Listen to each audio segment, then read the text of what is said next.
சென்னை தேனாம்பேட்டையில் உள்ள பிரபல நட்சத்திர விடுதியில் லிப்ட் அருந்து விழுந்து ஊழியர் உயிரிழந்த சம்பவம் தொடர்பாக ஒப்பந்ததாரர் அப்துல் காதர், தலைமை பொறியாளர் காமராஜ் இருவரும் கைது செய்யப்பட்டுள்ளதை அண்மை செய்தியாக பார்த்து வருகிறோம். 2 பேர் மீது வழக்கு பதிவு செய்யப்பட்டுள்ளது.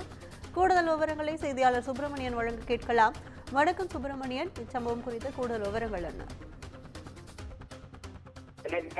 பகுதியில் செயல்பட்டு வரக்கூடிய நட்சத்திர ஹோட்டல் ஹயாத் லிப்ட் அருந்து விழுந்து பெரம்பூரை சேர்ந்த ஷாம் சுந்தர் என்பவர் உயிரிழந்தார்.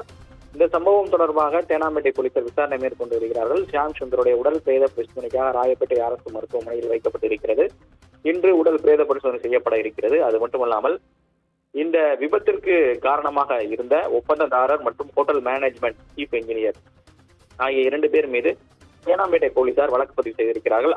அஜாக்கிரதையாக இருந்து ஒப்பந்ததாரர் அப்துல் காதர் மற்றும் ஹோட்டல் மேனேஜ்மெண்ட் சீஃப் என்ஜினியராக இருக்கக்கூடிய காமராஜ் ஆகிய 2 பேரை மீதும் வழக்கு பதிவு செய்யப்பட்டிருக்கூடிய சூழ்நிலையில் அவர்கள் 2 பேரையும் தேனாம்பேட்டை போலீசார் கைது செய்து விசாரணை மேற்கொண்டு வருகின்றனர்.